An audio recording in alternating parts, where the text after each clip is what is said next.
أعوذ بالله من الشيطان الرجيم. بسم الله الرحمن الرحيم. الحمد لله رب العالمين، والصلاة والسلام على رسول الله سيدنا محمد وعلى آله وأصحابه ومن تبعهم بسنة إلى يوم الدين وبعد.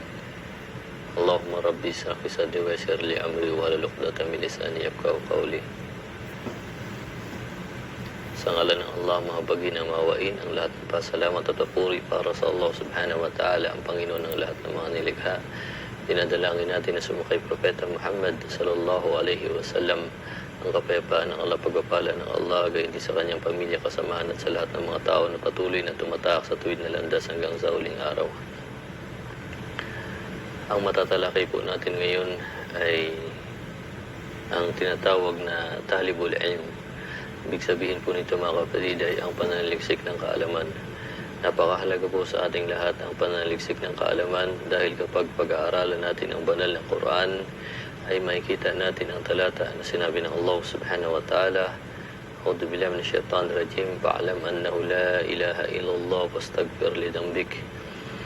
Makikita natin ang talata na ito na sa suratul Muhammad, ika-19 na talata. Fa'alam, na dapat alamin mo, annahu la ilaha illallah, na katotohanan na walang ibang Diyos na karapat dapat sambahin maliban sa Allah subhanahu wa ta'ala, wastaghfir li dhanbik, at humingi ka ng kapatawaran sa iyong mga kasalanan.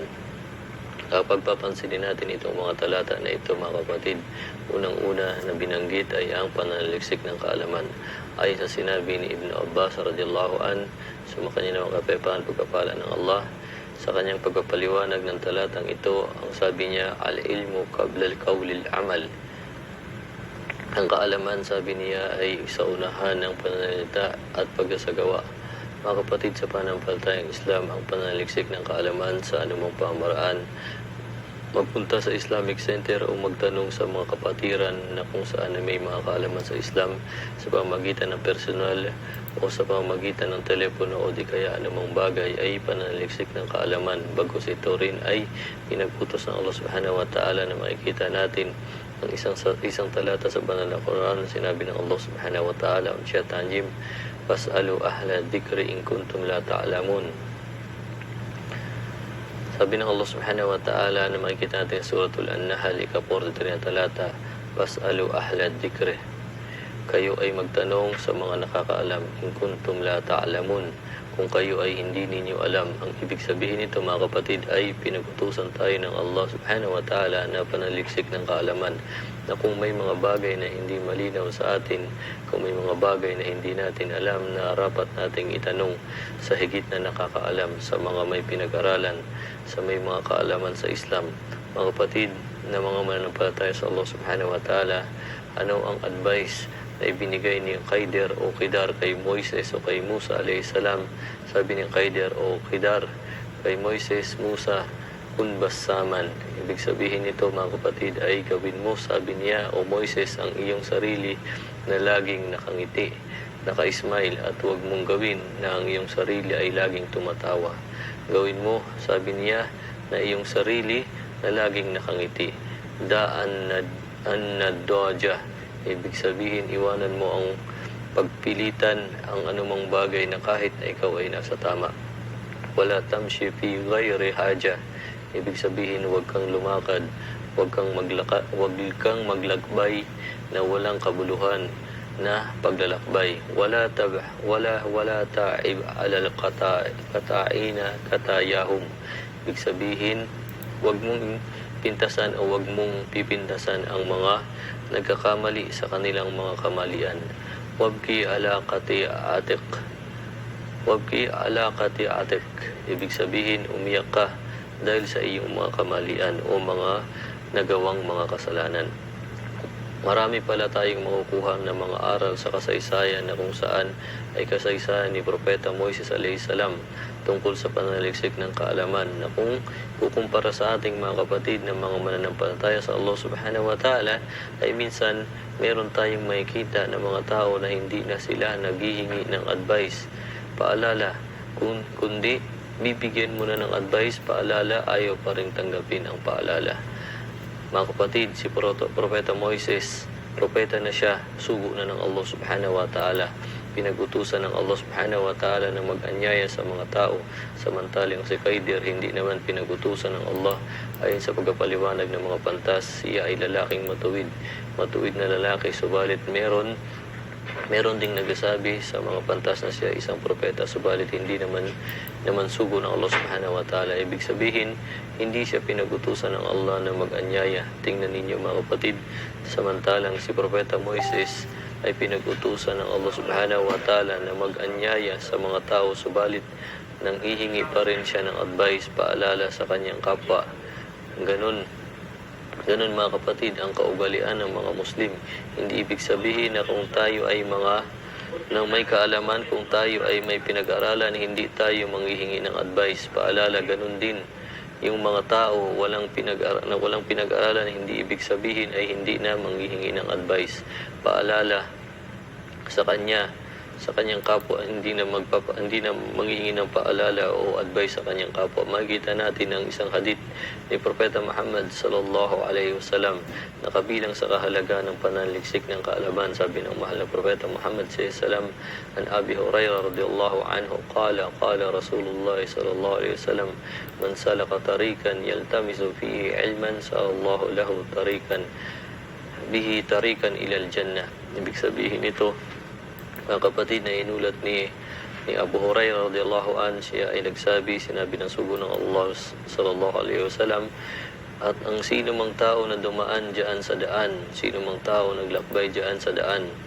waman salaka tariqan yaltamisu fihi ilman, ay ang hangad, ang pagsasaliksik ng kaalaman, sahallahu lahu bihi tariqan illa al-jannah. Ibig sabihin nito mga kapatid ay gagawin ng Allah ng magaan ang kanyang landas, ang kanyang daan patungo sa paraiso. Inlaysay ni Muslim. Kaya mga kapatid, sa pananampalataya sa Allah subhanahu wa ta'ala, al-ilmu nurun. Ibig sabihin nito, ang kaalaman ay liwanag. Bakit liwanag mga kapatid? Liwanag dahil kapag ang tao ay mayroong kaalaman, ay ang ibig sabihin magiging malinaw sa kanya ang lahat ng bagay, ang lahat ng mga pangyayari. Sinabi ng Allah subhanahu wa ta'ala, unsya tanjim, la ta'mal absaru walakin ta'mal qulubul lati fi sudur. Sabi ng Allah subhanahu wa ta'ala, la ta'mal absaru, hindi ang mga mata ang nabubulag o hindi ang mga paningin ang nabubulag. La ta'mal absaru walakin ta'mal qulubul lati fi sudur. Subalit, sabi ng Allah subhanahu wa ta'ala, ay ang nabubulag ay ang mga puso dito sa dibdib ng tao. Kasi kung bakit mga kapatid, kapag walang kaalaman ng tao, matigas na ang kanyang puso, magiging malabo ang lahat ng bagay para sa kanya. Subalit kapag marami siyang kaalaman, hindi agad-agad siya magbibitaw ng salita dahil sa saliksikin niya at pag-iisipan niya at pag-aaralan niyang mabuti. Kung meron siyang kaalaman, mas lalo siyang natatakot na magbitiw ng salita, dahil habang ang tao kapag nagsasaliksik ng kaalaman, mapapansin niya sa kanyang sarili na ang kaalaman pala ay hindi kayang saliksikin lahat dahil napakalawak ang kaalaman. Dahil dito mga kapatid, magiging malinaw, magiging maliwanag na sa kanya ang lahat.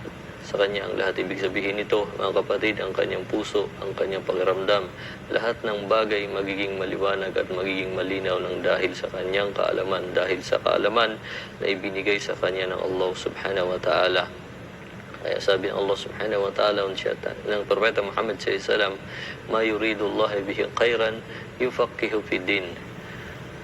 Pinarating ng Propeta Muhammad sallallahu alaihi wasallam na kung sino man ang ninais ng Allah subhanahu wa ta'ala ang kabutihan sa kanya, ay ipapaunawa sa kanya ang reliyon. Kaya mga kapatid, sa pananampalatayang Islam, kung naintindihan natin ang ating reliyon, tinatahak nating landas, pamaraan ng mahal ng Propeta Muhammad sallallahu alaihi wasallam, naunawaan mo yung kabutihan na kung saan ay kaalaman, na tamang kaalaman, subhanallah, na pagkalooban ka ng Allah subhanahu wa ta'ala ng mainam na kaalaman. Kaya paalala sa mga kapatid, ang pinakamainam sa mga estudyante, paunawa sa bawat isa sa atin, na kailangan maging maagap tayo sa pagsasaliksik ng kaalaman. Dahil sabi ng Propeta Muhammad sallallahu alaihi wasallam, burika bi ummatihi bukuriha.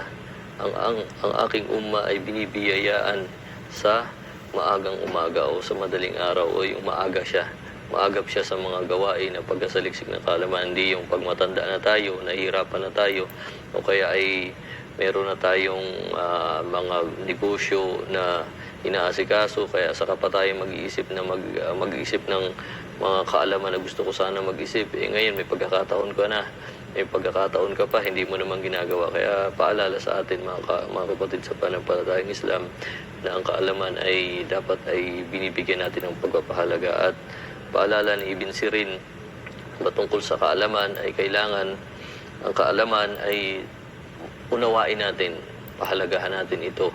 Dahil ang kaalaman, ito ay ang kanyang relihiyon. Kaya mag-iingat tayo sa pagsaliksik ng kaalaman. Okay po? Inshallah, subhanakallah wa bihamdik, asyhadu an la ilaha illa anta, wastaghfiruka wa atubu ilaik.